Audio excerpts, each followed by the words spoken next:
Praise the lord. ప్రభు అయిన యేసుక్రీస్తు నామంలో మీ అందరికీ మా హోసన్న మినిస్ట్రీస్ తరపున హృదయపూర్వకమైన వందనాలు తెలియపరుస్తున్నాను. ప్రభు మిమ్మల్ని దీవించి ఆశీర్వదించునుగాక. ఈ దినమంతయు విశేషమైన కృప నా దేవుడు మీకు ప్రసాదించునుగాక. ప్రియులారా, పరిశుద్ధ గ్రంథంలో ఈ రోజున భక్తుడైన యాకోబు రాసిన పత్రిక 4వ అధ్యాయం 10వ వాక్యాన్ని నేను చదువుతాను. ప్రభు దృష్టికి మిమ్మును మీరు తగ్గించుకొనుడి, అప్పుడు ఆయన మిమ్మును హెచ్చించును. చూడండి, ఒక తండ్రి తమ కుమారులకు బోధించినట్లుగా ఇక్కడ దైవజనుడు ఒక చక్కటి ఉపదేశాన్ని పలుకుతూ ఉన్నాడు. ప్రభు దృష్టికి మిమ్మల్ని మీరు తగ్గించుకోండి అంటే ప్రభు దృష్టికి తమను తాము ప్రత్యక్షపరుచుకొని తన సామర్థ్యతను, తనలో ఉన్న జ్ఞానాన్ని, తనలో ఉన్న శక్తిని ప్రదర్శించడానికి ఈరోజు మనిషి పరుగులు తీస్తున్నాడు. అందుకే అన్నింటిలో ఓటమి, కన్నీళ్ళు, ఆవేదనలు మిగులుతూ ఉన్నాయి. కార్యాలు సఫలం కాక విఫలమై ఒంటరిగా మిగిలిపోతున్నాడు. ఎందుకంటే దేవుని శక్తి లేనిదే నరుని శక్తి దేనికి ఉపయోగపడదండి. అందుకే కీర్తనకారుడు చెప్తాడు, నా దేవుని సహాయము వలన నేను ప్రాకారాలు దాటుదును. దేవుని సహాయం లేకుండా మనం ఏం చేయగలుగుతాం? సమస్తము ఆయన స్వాధీనంలో ఉన్నాయి. మరి ఆయన స్వాధీనంలో ఉన్న వాటిల్ని మనం శాసిస్తే కార్యాలు జరుగుతాయండి. ఆయన ఆజ్ఞ ఇస్తే కార్యాలు జరుగుతాయి, కానీ ఆయన సమ్మతిస్తే గొప్ప కార్యాలు మనం చూడగలుగుతాం. కానీ ఆయన స్వాధీనంలో ఉన్న వాటిని మనం శాసించి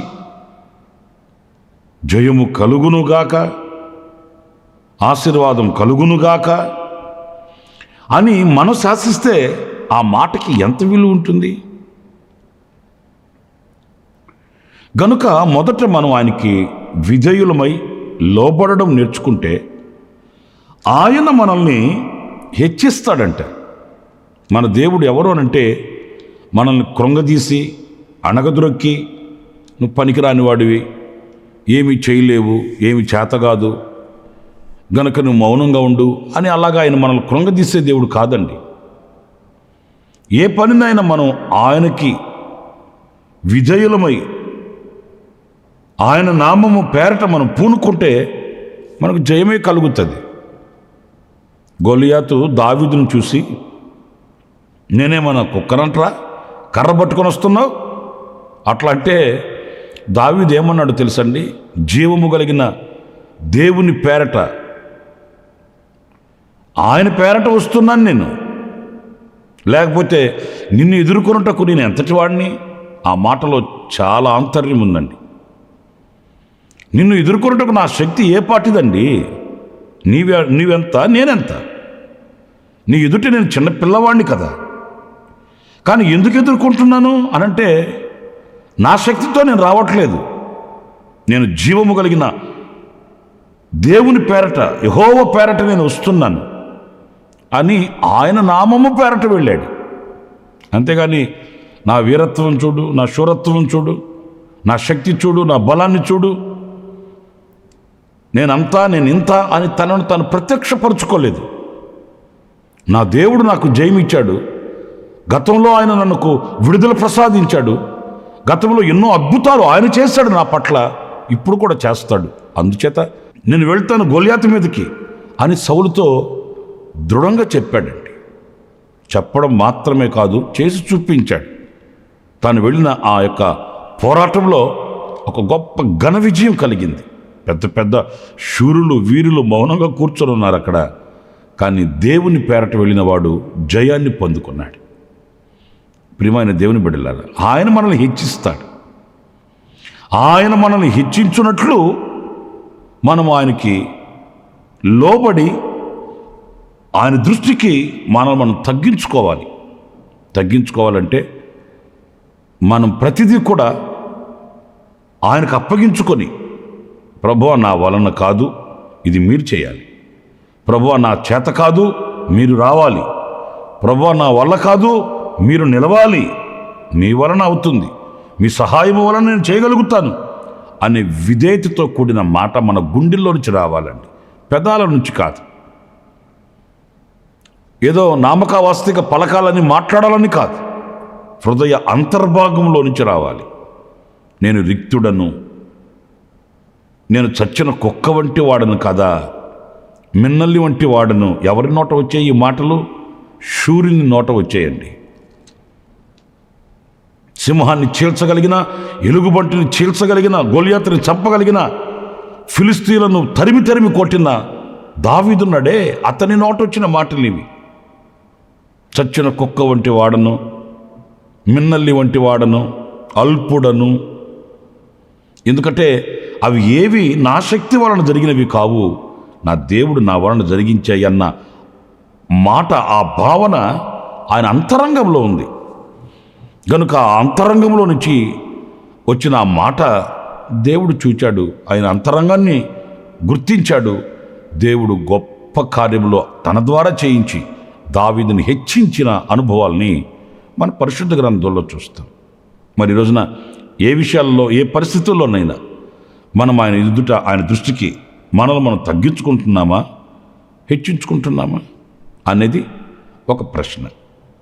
అయితే మనల్ని మనం ఆయన దృష్టికి తగ్గించుకున్న వారమే అయితే, చూడండి, దినవృత్తాంతాల 2వ గ్రంథం 7వ అధ్యాయం 14వ వాక్యంలో మనం చదివితే అక్కడ ఏముందంటే, నా పేరు పెట్టబడిన నా జనులు తమ్మును తాము తగ్గించుకొని ప్రార్థన చేసి నన్ను వెదకి తమ చెడు మార్గమును విడిచిన ఎడల ఆకాశము నుండి నేను వారి ప్రార్థనను విని వారి పాపములు క్షమించి వారి దేశమును స్వస్థపరచుదును. ఎన్ని ఆశీర్వాదకరమైన అనుభవాలు చూడండి. మనం చేయవలసింది ఒక్కటే, చిన్న కార్యం, మనల్ని మనం తగ్గించుకొని ప్రార్థన చేస్తే చాలు. మనం ఆ కొంచెంలో గనక నమ్మకస్తులమై, విధేయులమై, మనల్ని మనం తగ్గించుకొని ఆయన సన్నిధిలో మొరపెట్టగలిగితే ఆయన ఆకాశం నుండి మన ప్రార్థన ఆలకించి, ఒకటి, మన పాపములు క్షమిస్తాడట, మన దేశమును స్వస్థపరుస్తాడట. దేశాన్ని స్వస్థపరచడం అంటే దేశంలో నెమ్మది ఉంటుంది, ప్రజలు సుభిక్షతో బ్రతకగలుగుతారు, శాంతి సమాధానాలతో నిలవగలుగుతారు. ఎలాంటి తొందరలు దేశంలో ఉండవండి. దుష్ట మృగాల యొక్క అలజడి దేశంలో ఉండదండి. స్వస్థత కలుగు చేయడం అంటే అర్థం ఏంటంటే ఆరోగ్యకరమైన పరిస్థితులు మన దేశంలో చూడగలుగుతామండి. ఈరోజు దేశం పరిస్థితి మనకు తెలుసు కదా. ఒకవైపు ఆర్థిక మాంద్యం, మరొక వైపు రోగాల నినాదాలు, మరొక వైపు రాజకీయంగా జరుగుతున్నటువంటి అలజడులు, ఇవన్నీ మనం గమనించినప్పుడు మనకు కలవరం కలుగుతుంది. ఏంటి పరిస్థితులు ఇలాగా మారిపోతున్నాయి, ఈ తెగుళ్ళేంటి, ఈ మరణాలేంటి, ఇవన్నీ మన హృదయాన్ని కలతకి గురి చేస్తాయండి. కానీ ఒక ఆరోగ్యకరమైనటువంటి పరిస్థితులు ఎప్పుడు నెలకొల్పబడతాయి దేశంలో అనంటే, ప్రజలు తమను తాము తగ్గించుకొని. ఈ రోజున ప్రజల మధ్య ఈ వినయము, విధేయత, తగ్గింపు మనం చూడలేకపోతున్నామండి. అసలు దేవుడే లేడని తిరగబడుతున్న ప్రజలు ఉన్నారండి. దేవుడు ఎక్కడున్నాడండి, దేవుడుంటే చూపించు అనే స్థితికి అహంకారపు మత్తుతో మనిషి దిగి వచ్చేసాడు. అందుకే ఈ రోజున పరిస్థితులు మారిపోతున్నాయి. మనం అనుకోవచ్చు, ఏంటి పరిస్థితులు అలాగా మారిపోతున్నాయని. కానీ అది కాదు మనం అనుకోవాల్సింది. ఏంటి మనుషులు ఇలా మారిపోతున్నారేంటి? ఈ అహంకారం ఏంటి? ఈ గర్వం ఏంటి?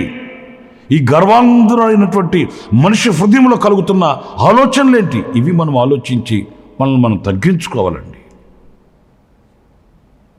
నా ప్రియమైన సహోదరులారా, ఎప్పుడైతే ఆ విప్లవాత్మకమైన మార్పు మనలో కలుగుతుందో అప్పుడే మనమైనా మన దేశమైనా ఆరోగ్యంగా సుభిక్షతో బ్రతకగలుగుతాము, సంతోషంగా ఉండగలుగుతామండి. మన పాపములు క్షమించబడతాయట, మన అపరాధములు తుడిచివేయబడతాయట. మనం ఆయన సన్నిధిలో నిలిచి అనర్గళంగా ఆయనకు మొరపెట్టుకునే ధన్యత, యోగ్యత మనకు కలుగుతుందట. ఈరోజు మనం ఒక్క మాట ధైర్యంగా ఆయన దగ్గరికి వెళ్ళి మనం ఆయనతో మాట్లాడుకునే యోగ్యత మనకు ఉందండి. మన పాపములు ఆయనకి మనకు మధ్య అడ్డుబండగా నిలిచిపోయాయి. మన అతిక్రమములు మనల్ని వెనక్కి లాగుతున్నాయి. మన దోషములు మనల్ని అడగదొరుకుతున్నాయి. తలెత్తి ఆయన వైపు చూడలేక, గళమెత్తి ఆయనను పిలవలేక, ఈ రోజున గుడ్డి వాళ్ళ వలె, చెవిటి వాళ్ళ వలె, మోగ వాళ్ళ వలె జీవశ్చవంగా బ్రతుకుతున్న పరిస్థితులు వాస్తవం కాదంటారా?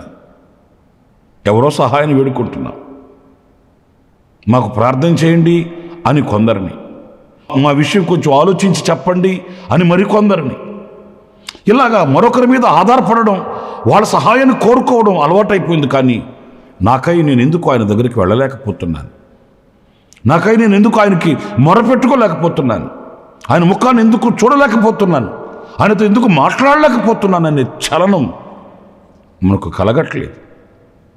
ఎందుకంటే మనకు ఆయనకు మధ్య ఒక అగాధం, అదే మన అతిక్రమం. ఆ అగాధం ఉన్నందువలన ఆయనకి మనకు ఎడబాటు కలుగుతూ ఉంటుంది. కానీ ఈ ఎడబాటు ఎప్పుడు తొలుగుతుంది అనంటే మన మీద బలులు, అర్పణలు అవి అర్పించవలసిన అవసరం ఏం లేదు. కానీ మొదట మన పాపములు క్షమించబడాలి, మన దోషములు తుడిచివేయబడాలి, అవి కడగబడాలి, తుడిచివేయబడాలి అని అనుకుంటే మనల్ని మనం తగ్గించుకొని ప్రార్థన చేస్తే చాలు. ఆయన మరొకటి ఏమీ కోరట్లేదు, ఏది ఆశించట్లేదు. నిలువు దోపుడు నాకు అర్పించండి అని కోరట్లేదు ఆయన, లేక మీ ఆస్తిని నా పేరట రాసివ్వండి అని కోరట్లేదు. మీ పాపములు నేను క్షమిస్తాను, మీ దేశాన్ని నేను స్వస్థపరుస్తాను, నిర్భయముగా మీ దేశంలో మీరు నివసించవచ్చు, ఎలాంటి కలవరాలు మీకు ఉండవు. కొంచెం తగ్గించుకొని మీ శక్తి ఏంటో మీరు గుర్తించుకొని నా సన్నిధికి రండి అని ఆయన ప్రభు పిలుస్తున్నాడు. కనుక ఆయన సన్నిధికి మనం వెళ్ళి మనం విధేయులం అవ్వగలిగితే గొప్ప దీవెనలు, గొప్ప ఆశీర్వాదములు మనం పొందుకోగలుగుతామండి. ఇంకొక మాట కూడా నేను మీకు జ్ఞాపకం చేస్తాను. అది మత్తయి సువార్త 18వ అధ్యాయం 4వ వాక్యాన్ని మనం చదివితే, ఈ బిడ్డ వలె తన్ను తాను తగ్గించుకుని వాడెవడో వాడే పరలోక రాజ్యములో గొప్పవాడు. చూసారండి, తనను తాను తగ్గించుకుని వాడంట పరలోక రాజ్యంలో గొప్పవాడవుతాడంటండి. ఎంత గొప్ప ఆశ్చర్యకరమైన మాట చూడండి. మనం తగ్గించుకునేది కొంచెం, అది మన మేలు కొరకు, మన క్షేమం కొరకు, మన దీవెన కొరకు, మన ఆశీర్వాదం కొరకు. అది కూడాను కాస్త గనక మనం తగ్గించుకుంటే అలాంటి వారిని పరలోక రాజ్యంలో గొప్పవాళ్ళుగా చేస్తాడంట ఆయన, గొప్పవాళ్ళుగా చేస్తాడట. ఈ లోకంలో కొంచెం గొప్పవాళ్ళుగా ఉంటేనే అది ఎంత ఘనతో నేను చెప్పాల్సిన అవసరం లేదు ఈ లోకంలో. మరి పరలోకంలో గొప్పవాడంటే ఇక ఎంత ఆధిక్యత మీరు చూడండి. పరిశుద్ధ దేవదూతలు ఉంటారు అక్కడ, 24 పెద్దలు ఉంటారు అక్కడ, ఇశ్రాయేలీయుల 12 గోత్రాలు ఉంటాయి అక్కడ. ఈ లోకాన్ని త్యజించి తమ వస్త్రములను ఉదుకుకొని పరిశుద్ధపరచబడిన పరిశుద్ధులు ఉంటారు అక్కడ. వారందరి ఎదుట మనల్ని గొప్పవాళ్ళగా చేస్తాడట ఆయన. దేవుని పరిశుద్ధ నామానికి మహిమ కలుగునుగాక. ఈ దర్శనం కలిగిన వ్యక్తి, ఈ దూరదృష్టి కలిగిన వ్యక్తి, ఈ అభిలాష కలిగిన వ్యక్తి ప్రియులారా ఈ లోకంలో తనను తాను తగ్గించుకోవడానికి వెనకంజి వేయడండి. ఈ దర్శనం లేని వ్యక్తి తగ్గించుకోవడానికి ఇష్టపడడు. ఎందుకు తగ్గించుకోవాలి? నా కులం ఏంటి, నా గోత్రం ఏంటి, నా మతం ఏంటి, నా చదువేంటి, నా స్టేటస్ ఏంటి, ఇలా అహంకారపు మత్తుతో విర్రవీగుతాడండి. అది నాశనానికి తీసుకుని వెళుతుంది. నాశనానికి ముందు గర్వం నడుస్తుందని వాక్యం చెప్తుంది. కనుక నా ప్రియ సహోదరుల, ఆ పరలోక రాజ్యంలో గొప్పవాళ్ళుగా మనం ఉండాలంటే మనలో ఈ తగ్గింపు ఉండాలి. మనల్ని మనం తగ్గించుకోవాలి. ఒక్క విషయంలోని కాదు, అన్ని విషయంలో మనల్ని మనం తగ్గించుకొని వినయము కలిగిన వారమైతే ఆయన పరలోక రాజ్యంలో మనం గొప్పవాళ్ళుగా చేస్తాడు. ఈ లోకమందు కూడా ఆయన మనల్ని ఆశీర్వాదకరమైన వ్యక్తులుగా మలచి మార్చి ఆయన నడిపిస్తాడు. తల వంచండి, చిన్న ప్రార్థన. జీవాధిపతి అయిన ప్రభువా, మీకు వందనాలు నాయనా. ఆనాడు భక్తుడైన యాకోబు పలికినట్లు మీ దృష్టికి మమ్మల్ని మేము తగ్గించుకున్న వారమైతే మీరు మమ్మల్ని హెచ్చిస్తారని దైవజనుడు పలికిన మాటని ఈ పూట మేము ధ్యానించుకుంటూ వచ్చాము. అవును, మేము తగ్గించుకుంటే నీ చేత మేము హెచ్చించబడతాము. మేము తగ్గించుకుంటే మా పాపములు క్షమించబడి మా దేశమును స్వస్థత పొందుకొనిన వారమై మా దేశంలో మేము సంతోషంగా ఆశీర్వాదకరంగా సుభిక్షతో బ్రతకగలుగుతామని మమ్మల్ని మేము తగ్గించుకుంటే మీ రాజ్యంలో మమ్మల్ని గొప్పవాళ్ళగా చేస్తామని మీరు చెప్పిన మాటలు అమోఘమైనవి, శ్రేష్టమైనవి, ఎంతో ఘనమైనవి. ప్రభువా, మమ్మల్ని మేము తగ్గించుకొని ఈ గొప్ప దీవెనలకు మేము పాత్రులగుటకు ఇదిగో మేము తీర్మానం చేసుకుంటూ ఉన్నాము. మా తీర్మానాలు స్థిరపరచమని మమ్మల్ని మీ చేతులు సమర్పించుకుంటూ యేసు ప్రశస్త నామములో ప్రార్థన చేసి వేడుకొనుచున్నాము తండ్రి. Amen, amen. ప్రభు మిమ్మల్ని ఆశీర్వదించి దీవించునుగాక. విశేషమైన కృప ఈ దినమంతా ప్రభు మీకు అనుగ్రహించునుగాక. ఆమెన్. ప్రతి దినము ఈ అనుదిన కృపాను సందేశాల కొరకు ఇంకా మరిన్ని ఆత్మ సంబంధమైన సందేశాల కొరకు ఈ మా యూట్యూబ్ ఛానల్ ని సబ్స్క్రైబ్ చేసుకోండి. Pastor Ramesh ministries.